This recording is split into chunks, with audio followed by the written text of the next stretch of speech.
Comes from Charlie, and we begin with Rennie this time. What is your current state of vision for Pershing Auditorium? I've been asked that question once before.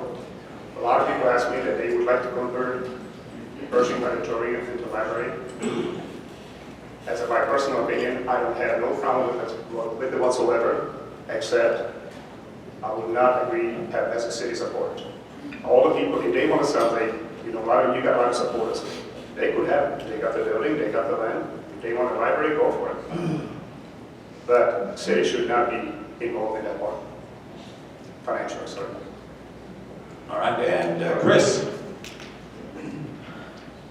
The Pershing Auditorium, of course, has become a pertinent question because of the success of Pinnacle Bank Arena. And I hope you all are satisfied with the incredible success of Pinnacle Bank Arena and the West Haymarket area and the whole entertainment district as it's playing out. Pershing, we had to keep for a while as Pinnacle was being built. As soon as that period of time was over, we offered Pinnacle Bank Arena to private developers.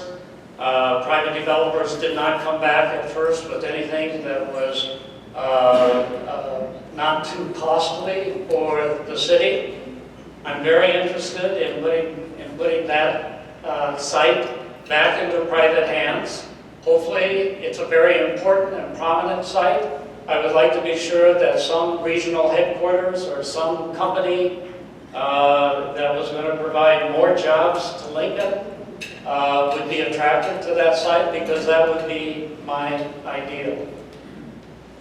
All right, and Andy. If you'll let me, Mayor, I'll sell Pershing. It'll be a very reputable company. I don't know if they're in Seattle or Baltimore, but we'll get it sold. It takes a lot of energy to run the city, and I don't think Chris has it anymore. It will be sold immediately. All right, time for a 30-second rebuttals, and Rennie, if you want them. Rennie, we start with you. As a book guy say, seems like a Pershing been pretty bad for most people here remember Pershing in a good standard, and it's a kind of memory. And unfortunately, I guess maybe where I come from is you just can't destroy all the buildings. Why can't we preserve some of the buildings? I mean, it is something you don't see downtown too often anymore. It seems like anybody's a builder. They knock the building down, put up a steel building, and he's a builder. No. We should preserve some of those things for our kids and grandkids too at the same time. Done. Chris, 30 seconds. Yeah, with respect to the building itself and to what is done there, remember that at any point in time, any developer who's interested in that can come to the city and make an offer. So it's an open invitation to take interest in it. But I think that it may be a situation where haste makes waste sometimes. I think we need to be patient and find the right thing for that site that most benefits the city. And Andy, 30 seconds. Patience. It's been for sale since August, sitting there since August, not on the tax rolls, doing nothing. It's simple. Get it sold. Whoever the offer comes in, I bet you there's a dozen offers. We'll bring it to the city of Lincoln. You guys decide who you want. It won't be a meatpacking plant. I can guarantee you. It's easy to get this building sold. Thank you, gentlemen. And moving on to our next question now. Jane, and this time we start with Chris. With so much of Lancaster County's population centered here in Lincoln, should Lincoln and Lancaster County consider more seriously consolidating the police and fire department? Would it save money? Consolidating the police and fire. I'm sorry, I meant sheriff's department, excuse me. The sheriff's, Lancaster County consolidating the sheriff's office and the police. Consolidate the two. Omaha's looking into that quite a bit. Douglas, the city, looking into consolidating their police department, fire sheriff's department. Yeah, since I've been in office, we have never had an extended conversation about that kind of consolidation because the county has not been interested in that.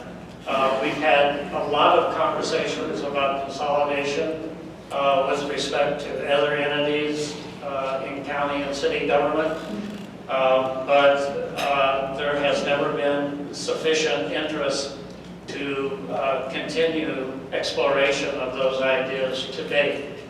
Having said that, please understand that we have like 26 to 30 interlocal agreements with the county right now. We do a lot of work together with the county, and there's always interest on my part and on the part of the city in further consolidation. But that's not one that the county's ever come to us and said, we would like to talk about this. Minute and a half, Andy? I agree with Chris. I don't think you can do it. There's hundreds of state laws, hundreds of city ordinances, 300 Lincoln cops, 100 deputy sheriffs.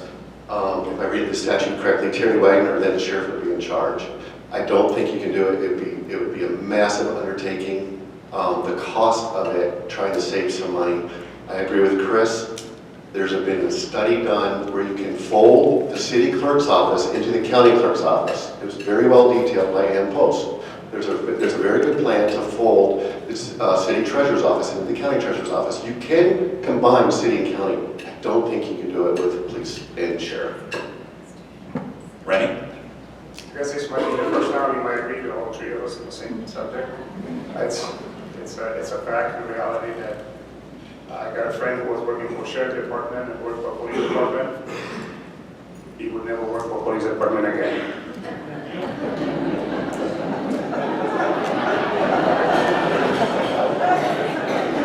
And if you choose, we have 30-second rebuttal time, Chris. What can I say?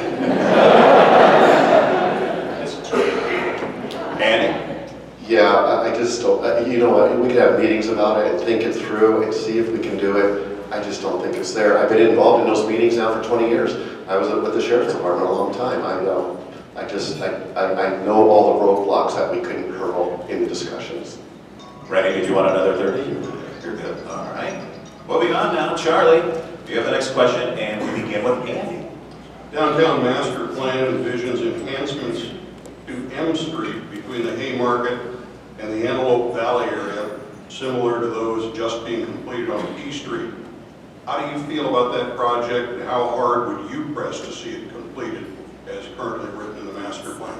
Well, I'd have to look at it much more detailed, Charlie. What I would do is not have it as elaborate as P Street. It'd be more practical. Chris raised the wheel tax 30-some%, almost 40%. I collected $17 million at the DMV last year and gave it to City Hall. Where does that $17 million go? I would first off look very hard at repaving the streets, called overlay. Take up the top 2 inches, put down a fresh 2 inches. You won't have 15,000 potholes and bragging about that in the media. How do you fix these potholes? It's pretty simple stuff. Website, you see what street's next, how far we got that day. Charlie and I have to dig into that proposal deeply before I answer it more intelligently. First priority would be the roads, not potholes. Rennie? You don't mind, would you read that one more time? The downtown master plan envisions enhancements to M Street between the Haymarket and the Antelope Valley, similar to those being completed on P Street. How do you feel about that project? How hard were you pressed to see it completed as currently written? I don't have any idea how far the project is so far. And I don't even have anybody who's mentioned any finances, how much more it's going to take. I mean, you got to know the facts before you decide to do something. Overall, if you want my opinion, I have to stay neutral because I don't have the facts. Maybe they do. Chris? Yeah, I don't think there's any longer any need for that particular improvement that you're describing from the comprehensive plan. But let me talk about roads a little bit, if you don't mind, Charlie, since it was brought up by Mr. Steving. But I want the audience to know that we've worked very hard on roads, and roads is a very important part of the infrastructure as far as we're concerned. It has been the most important part of the infrastructure in terms of what we believe needs additional effort and work. And we took, in the last 5 years, we've improved 60 miles of arterial streets, and 400 residential blocks have been repaired. And by the way, sidewalks, the sidewalk backlog is being brought up to date by the end of the year. We added $6 million to the budget in order to have better roads. But you know, my opponent doesn't like adding money to the budget for roads. So what is he going to do? How is he going to improve the roads? We bit the bullet. We put that money into roads, and it's helping now. It's starting to gear up construction, 36 million in construction now. Over the next 2 years, 56th Street, Yankee Hill Road, Northwest 48th, Pine Lake Road, all going to be completed. The South Beltway, 75% of the funding for the South Beltway is now accounted for. And another 10 million has been added, has been added to the list for road repair just in recent times. So we're hitting roads hard. 30 seconds if you choose. Andy? He's hitting it hard because I'm a candidate, otherwise he wouldn't be. In his press release, there's 40%, he says, of the roads average to below average. So you guys do the math. Now for about $2 million, you can repave 10 miles. So it's pretty simple mathematics how long it would take to repave Lincoln and do away with the potholes. I wouldn't go with roundabouts or artistic stuff. We're going to hit the roads, hit them hard, and get them done. I will then try to reduce wheel tax. Instead of 17 million, it was 11 million a few years ago. I'm going to reduce that. I can probably do it right away. $74 a car, we could probably get down to 70 and reduce this madness. Rennie? I guess I got a feeling Mr. Mayor said that right on the button when you said hit the road hard. Everybody who drives around it, you will hit the road hard.